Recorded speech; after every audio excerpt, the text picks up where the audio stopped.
So one fun fact I read today when preparing for this podcast is that vegetarian animals are not B12 deficient is because they eat their own poop. We do not recommend you eating your own poop. Fortunately, there are other ways to get B12 into your system. Howdy.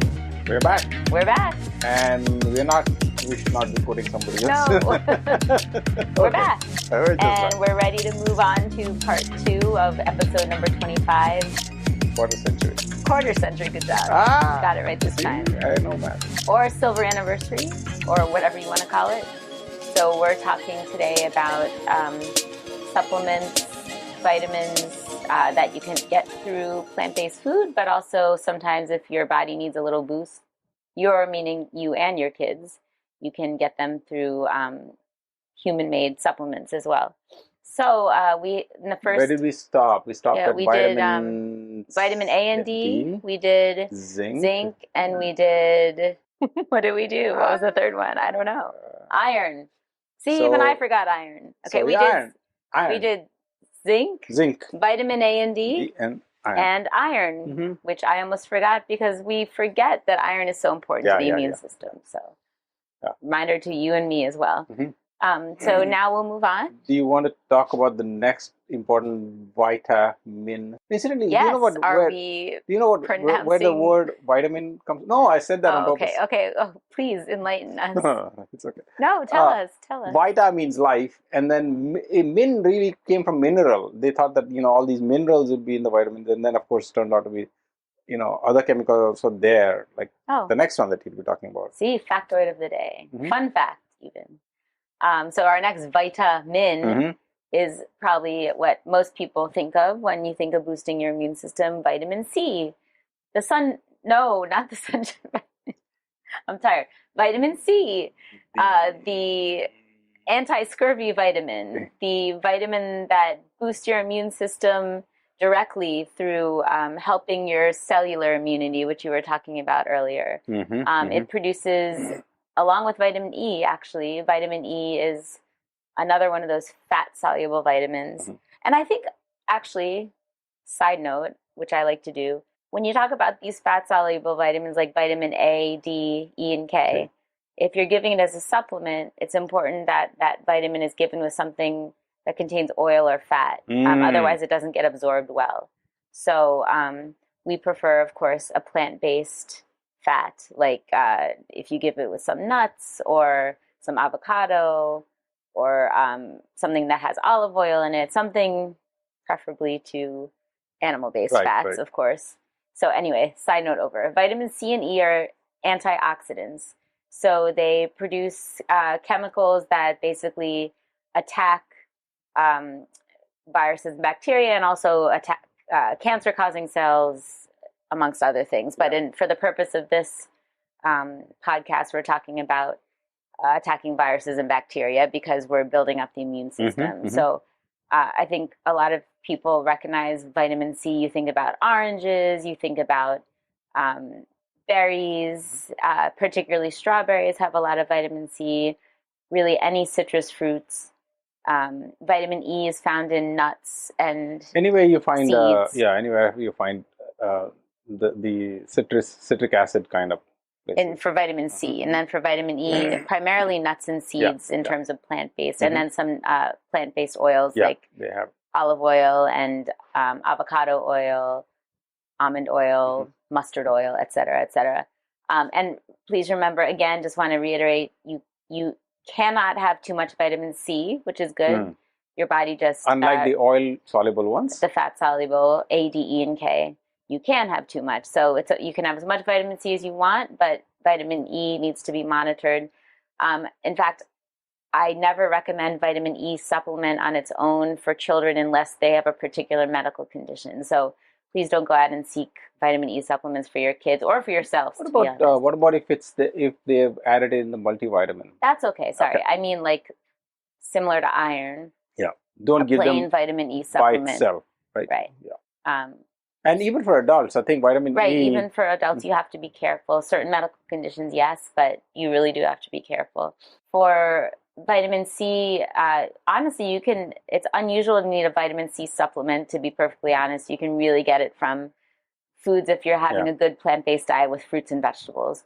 And then vitamin E, we mentioned the sources. Recommended daily value, vitamin E, really there isn't one, to be honest, just a small amount you'll get either from your diet or from a multivitamin. And vitamin C, just go nuts. You can have as much as you want. One plus of being in India, or I'm sure other South Asian countries, is we have something called amla, which is a fruit that is super, super concentrated in vitamin C. And it's kind of sweet and sour, so I think kids like that. You can get amla candy. You can get it in Chyawanprash, which is our favorite immune-boosting substance. Side note, some Chyawanprash contains ghee. We have different views on this. I would prefer to avoid that. Ajoy is okay with it because it's more for like medicinal purposes. So either way, Chyawanprash has vitamin C. Chyawanprash, the amla, what she's mentioning is called Indian gooseberry. Yes. Sorry. And if you get an opportunity to try a fresh one, you should. Bite into a fresh one and then immediately drink water. I won't tell you. It's a really interesting I won't tell you what experience. happens, but try it. Your head will explode. No. No, it's amazing, absolutely amazing. As kids, we loved doing that because and I think nowadays you can find nowadays word I was looking for, you can find amla powder in many Western countries. You can find lyophilized, you can find frozen amla, you can find it in murabba, which is like a sugar syrup. You like to have your dosa with that. I love my dosa with it, I'll be honest. It's fine. Yes, there is some amount of sugar in it, but if you have a little bit of it, it's not a problem at all. It doesn't have any oil, so a small amount of sugar with the dosa is not a bad idea. Okay, moving on. Moving on to another vitamin, vitamin B12, which again, I think is another vitamin that people don't think much of with immunity. Think more of, I guess, brain function and hair, skin, and nails, that sort of thing, which it is, of course, excellent for, but kind of secondarily is good for the immune system too, because if you are alert and your nervous system is working properly, then by nature your immune system will also be working properly too. So B12 is found, unfortunately for plant-based people, primarily in animal-based foods because it is found only in the soil, in bacteria that live in the soil, in its natural state. So one fun fact that I read today when preparing for this podcast is that the reason that vegetarian animals are not B12 deficient is because they eat their own poop. We do not recommend you eating your own poop. Fortunately, there are other ways to get B12 into your system. Yeah, there is a reason behind why these guys eat their own poop, because somehow they know, quote unquote, know that the bacteria that have produced the B12 are just excreting all that B12 out.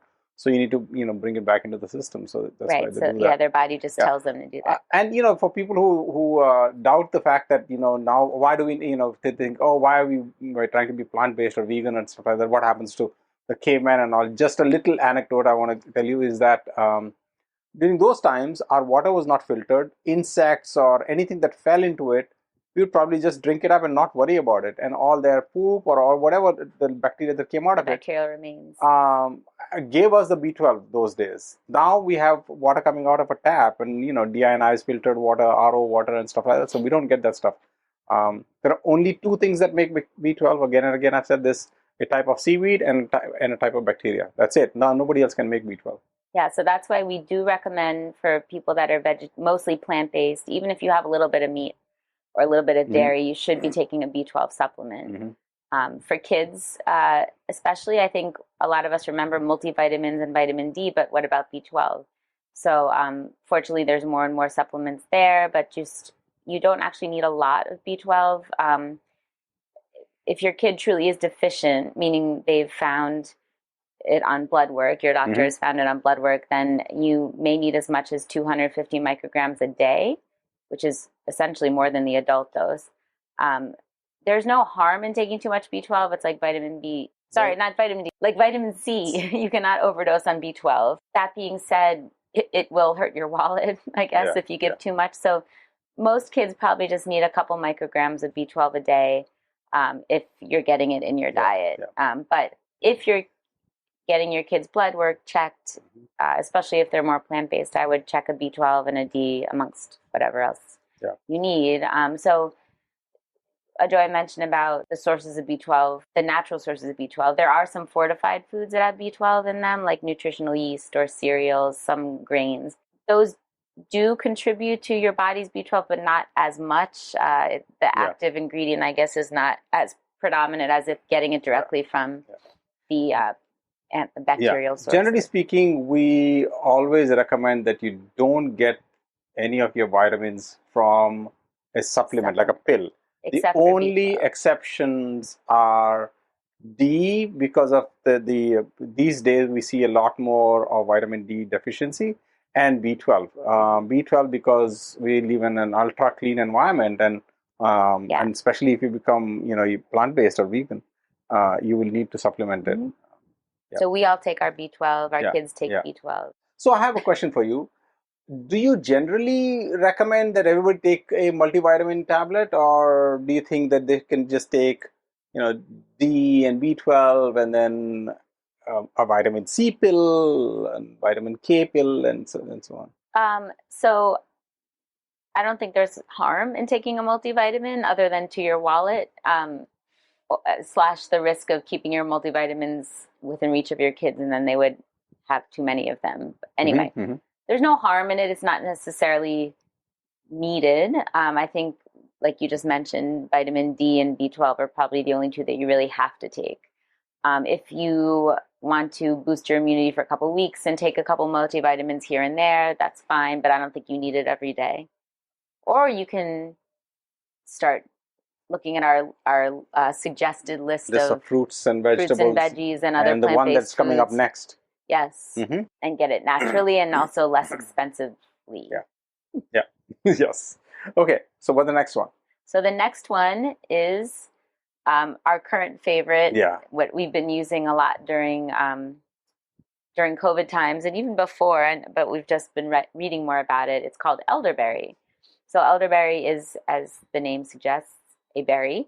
It's a blackish purple, very pretty colored berry.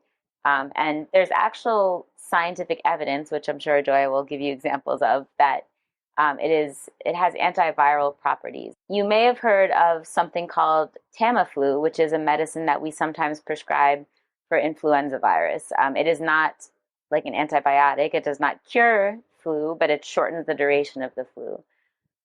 It does have side effects like most medicines. But if you, there were some studies comparing Tamiflu to elderberry syrup, and they actually found that they are comparable, if not in some cases, elderberry syrup was superior to shortening the duration of the influenza virus. So that's this respiratory virus season and others. We often if someone is diagnosed with influenza or if their kid has any other respiratory virus, we recommend elderberry syrup. There are certain brands that are more reputable than others. So always make sure you check your sources, talk to your doctor about what she or he may recommend. We also have some recommendations too. There's elderberry gummies. Again, remember to brush your kids' teeth after having the elderberry gummies. There's elderberry capsules. Of course, elderberries themselves would be ideal, but not even sure where you can find elderberries, natural elderberries. So, but it's really an interesting phenomenon that this fruit has so many good properties. Majority of the medicines that we take, majority of them come from plants. I don't know how many people know this, but majority, the most potent things that we take come from plants. A lot of them the Amazon rainforest, right? Yeah. Or the Asian rainforest, whatever is there left of it. But I just want to mention one thing, even though we're talking about immunity, both amla, which you mentioned earlier, and elderberry, both of them have very high amounts of antioxidants also in it. It's a topic for another day about what antioxidants do and why they can help, but I just wanted to mention that it's a good thing. That's all you need to know today. Yeah, the good thing about elderberry, a lot of patients ask us this, is like, what if it doesn't work? What if those studies are all crap, for lack of a better word? I mean, risk versus benefit, it's really just sugar syrup. It's natural sugar syrup, right? In fact, whenever I'm giving it to my child, I always tell him, don't forget, it's just fruit juice. And he's like, yeah, but it's medicine. So you don't have to worry about side effects other than maybe cavities if you don't brush their teeth. That's all. So brush your teeth. Next one we want to talk about is another sweet tasting food item, ginger, which contains, which is a root vegetable, root herb, root whatever. It's a root, which has a nice flavor, especially when it's dried and crystallized, I think. So crystallized with sugar, right? Yeah. So that's a good way to get your kids to eat it. And ginger is special because it contains something called gingerol, which is similar to capsaicin, which you may have heard of. That is the chemical in chili peppers, another one of my favorites, that also helps immunity too. So basically, it's an anti-inflammatory. It helps reduce inflammation. And as we've kind of beaten to the ground, inflammation is really at the root of every medical problem, including bacterial and viral illnesses. That reminds me, we need to do another podcast on inflammaging. There's a new concept called inflammaging that I'm reading up on, and I'm finding it absolutely fascinating. Why aging occurs and what has inflammation to do with it. You heard it here first, folks. Coming soon. To a podcast near you. But for now, we'll talk about inflammation and why. So yes, basically, if your body is at a lower general state of inflammation, less inflammation means you're less prone to illness. And if you're less prone to illness, then same thing applies to your children as well. So the more ginger, the better.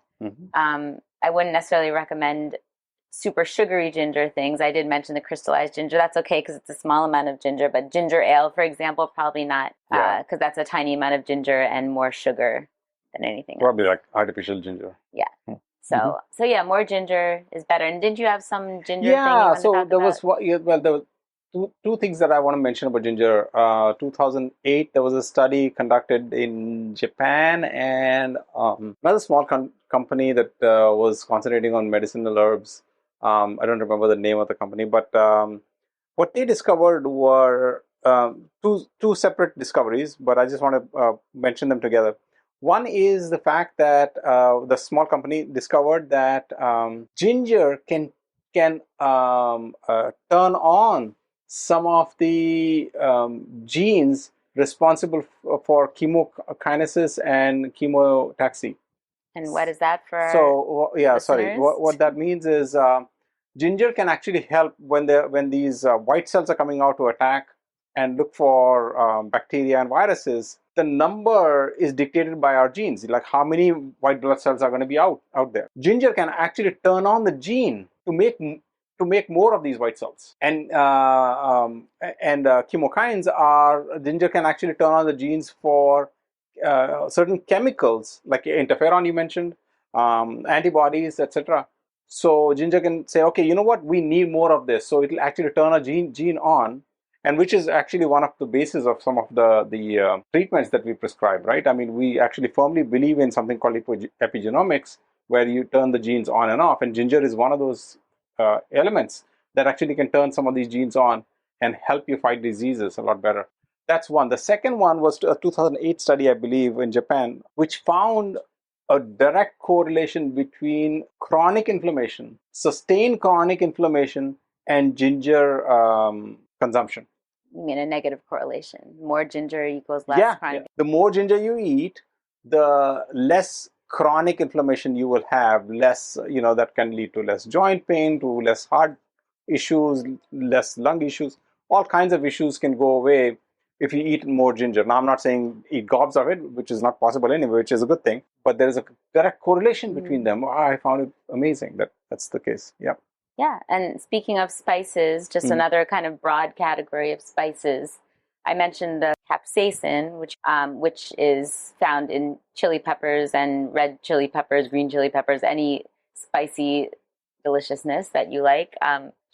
Not only is it an anti-inflammatory, but it's also a direct antiviral. It has direct antiviral effects. So, when you're sick and you're craving a hot bowl of soup, maybe add some spice in there, and it might help you get over your viral infection faster. Also under the spices category is cinnamon, which has antibacterial and antifungal properties too, which is really interesting. So cinnamon powder, of course, kids in general love cinnamon because it has like a sweet, the nice part about cinnamon, it has a sweet flavor without imparting any sugar itself. So you can make a nice bowl of hot cereal or oatmeal, add some cinnamon, and you can probably have to add less sugar, but the cinnamon itself will be good if your kiddo is not feeling well. You can put cinnamon in hot chocolate, preferably made with plant-based milk. You can put cinnamon in various things and add it on plant-based yogurt. Easy to get cinnamon into your kiddos and your own diet. And then finally, basil is another spice or herb, I guess, that is good for the immune system. It actually directly increases the amount of T cells, which are, we've said kind of again and again, are direct frontline for your frontline cells. That release antibodies to protect you, particularly from viruses. All right. Yes. So, rambling. No problem. Speaking of delicious things, the next, I don't know, I'm just trying to transition here. The next topic, the next item that we'll talk about is one of your favorites, probiotics and prebiotics. So you were talking, I think, in the first part of the podcast about the skin and the mucosa as your first barrier of protection against bacteria. So bacteria and viruses and, badness. So if you think about it, the gut has a huge surface area, right? In fact, 70% of your immune system is actually in your gut. So what better way to protect yourself than make your gut happy through pre and probiotics? Right. So prebiotics, you could go on for days about, but basically green vegetables. Any scaffolding, basically. Anything that can hold on to bacteria and let the bacteria grow. Yeah, so green vegetables, particularly sweet potatoes, plantains, green bananas are good examples. And plantains, you can easily make good muffins, pancakes, Mexican food, South American food for kids. Again, South Indian food. Yes, South Indian food. Don't knock it until you try it. That's what a quote we just told our 9-year-old, which he now says all the time. But try it. You never know. Kids have more exotic or adventurous palates than you might think, so you never know. Probiotics are easier to get into kids in the form of yogurt, plant-based, and fermented foods. So pickles, dosa, idli, kanvi, I don't think so. Dosa, idli, kimchi, sauerkraut. Kimchi and sauerkraut, again, you never know. You can put it on a vegan hot dog and they might love it. Actually, here I bring up our children. Our oldest, at 9 months old, devoured an entire container of kimchi. So far, other than being a little weird, which is genetic, he's done okay. But yeah, I mean, you never know. Kids might like things. But yeah, fermented foods are an awesome source of probiotics, a natural source.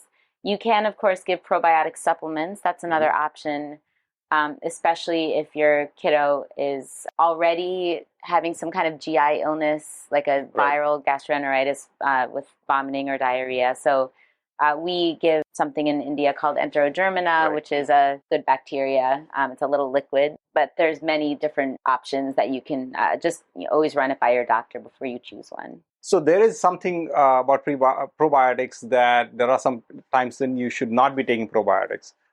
You should always consult with a doctor.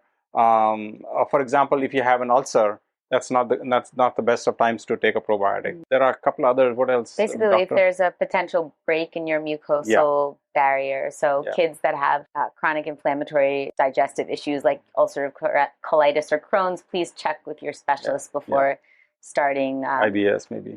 IBS is fine, but IBD is the one. Inflammatory bowel disease is the one that you have to worry about. IBS, in fact, it'll probably help to give probiotic. Or someone that has a kiddo that has bad gastroesophageal reflux disease, GERD. Good.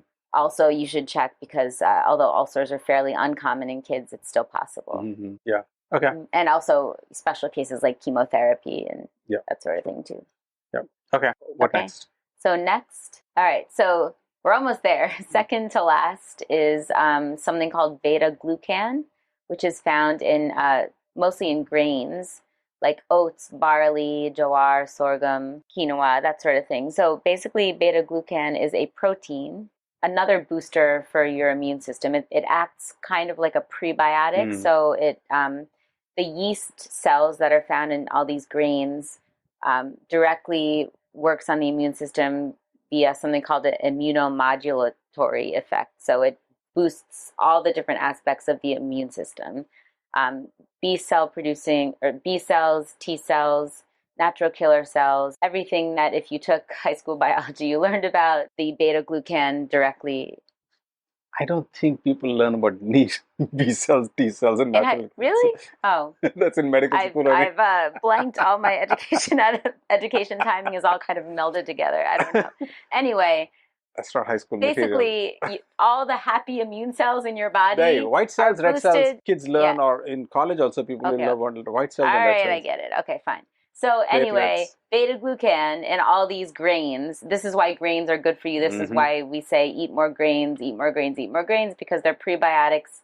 So they're helping your gut health, and they're also helping your immune cells be happier and more robust. Just again, one of those little anecdotes. I was reading a study, and sometimes, the studies come up... Anecdote? I thought you hate anecdotes. I know. Come up with the pretty pictures. Most of the studies that we read, it's all charts and tables, right? But this Australian, I don't remember which university, they had put these beautiful color pictures of grains being eaten by the bacteria and creating nice little scaffolding. They look like little ladders on, where the bacteria had eaten it up, and the grains look like just... You mean the good gut bacteria? Good gut bacteria were eating they were eating the grain. And they look like pretty little ladders. Happy little ladders. Yeah, it's so cute. I feel like, what's that guy's name? The guy that does the happy trees. The painter, Bob something. I feel like he would make happy little ladders. Okay. You can cut that out. Never mind. Okay, I have no idea what you just said, but yeah, sure. Forget his name. It's an American thing. Sorry. All right, so finally, drum roll please, the last but not least food item, vitamin, mineral supplement that you can give your kids. I forgot to mention, supplement-wise, going back to the beta-glucan, if you wanted to supplement rather than, although of course with beta-glucan I would definitely suggest giving them direct grains, which you can certainly hide into baked goods, and most kids like oatmeal or hot cereal with cinnamon. Maybe ginger. Anyway, if you want to supplement, you can give nutritional yeast, which has a good amount of beta-glucan. Also a lot of B12, side note. Okay, coming back to the last one, which is ALA, or alpha-linoleic acid. I probably mispronounced that, but ALA will suffice. It is basically the plant-based equivalent of omega-3 fatty acids. Your body does convert it into omega-3 fatty acids. So you can find these in nuts and seeds. Another reason why nuts and seeds are so good for you. And ALA also directly makes a more robust immune cell farm for your body, if you will. So more ALA, the better. You can find this in supplement form, probably in like oil capsules and liquids for kids, but I would imagine they are very expensive. So much better to, if you want to kind of... Seeds, or sunflower seeds and almond. Right, yeah. So seeds, a very good source of ALA, since Halloween was yesterday, is actually pumpkin seeds. And I distinctly remember my mother roasting... What's the connection with pumpkin? Oh, pumpkin seeds. And pumpkin seeds. Pumpkin, Halloween. I remember, don't throw away the pumpkin pulp if you're carving jack-o'-lanterns. Take out the seeds and toast them. And if you keep them in the shell, it has a better source of fiber and Did Halloween ALA. come by toasting the jack-o'-lantern? No, the seeds. You don't toast the jack-o'-lantern. No. If your kids are averse to seeds and nuts, you can, or allergic, you can, if they're allergic, obviously don't give it to them at all. And that's a question for their pediatrician of how to give them the ALA, obviously. There are other sources. You can grind up nuts or seeds into powders, and especially seeds, and you put them in muffins, other baked goods, waffles, pancakes, that sort of thing is a good way to get into kids for another immune boosting and other delicious and nutritious. I think that brings us to the end of all the supplements that we talked about, right? So would you care to summarize this whole thing? And then, of course. And then in the next one, we'll talk about lifestyle changes. That's right. So don't go away, folks. We have a third part, which hopefully we'll try to do it in third episode, which we'll try to do it in one part, which I don't... Seems unlikely because we were supposed to do this in one part. So stay tuned for part 3 of the childhood immunity boosters / also adult. You guys can, as a family, boost your immunity for respiratory virus season. But basically not just respiratory viruses. Well, all year round, but particularly now, just because, remember, this was all inspired by my trip to the U.S., where the respiratory viruses are really bad right now. Yeah. And the third episode, we want to call it, we'll concentrate more on the environment and lifestyle choices. Right. And we'll talk about why some of the places that we visit quite often, in the Western world mostly, have those kind of respiratory viruses, etc. More so. Yeah. But anyway, let's just summarize today's thing. So today we talked about 10, I think it was, or 11 maybe. 10 or 11 nutrients that you can get from both food and supplements. Again, we always prefer food, but supplements are needed sometimes in situations of illness or protecting kind of prevention when you know that there's travel coming up or relatives visiting or lots of parties, starting daycare, et cetera, et cetera. So we went through those 10. I'm not going to list them because I won't remember them all off the top of my head. But basically, always check with your doctor before starting any kind of supplement in yourself or your child, except for vitamin D at the lowest recommended daily value, which I did give those actual numbers earlier in the talk. Vitamin D is fine. And although it'll affect your wallet, vitamin C and B12 also are not harmful if you give too much. We also talked about the fact that we should try to do it naturally rather than through pills. One thing I wanted to... I know you said that already. I just wanted to re-emphasize it. One thing I wanted to ask our listeners and viewers is, would it be helpful if, we have a whole bunch of notes before we do these talks, and they run into like a couple of pages. It has scientific references and, of course, anecdotes and things that we want to mention, things that are cautionary and so on, that we want to make sure that we mention to you guys. If there is any value to these notes being made available to you guys, please, shoot a note to us for these notes.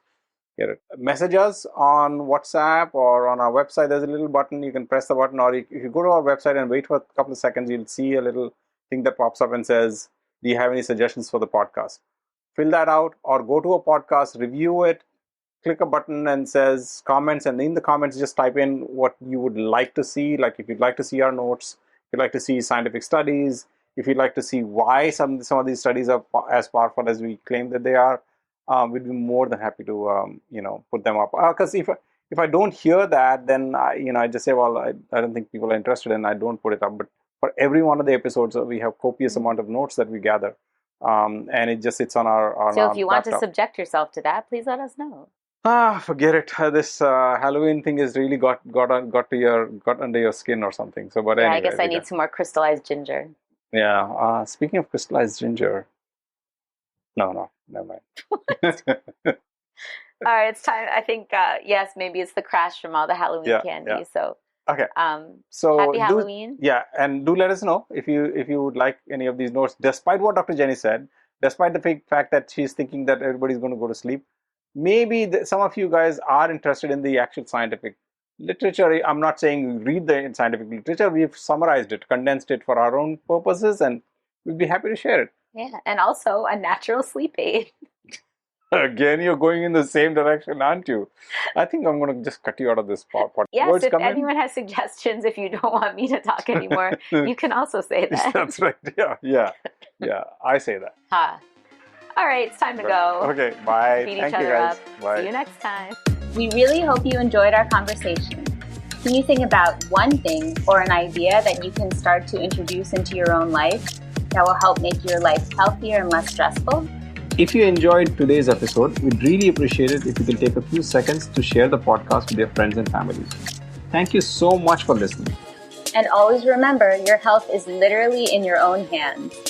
Making lifestyle changes is not an easy task, but we promise you will be aptly rewarded with a long, healthy, and disease-free life.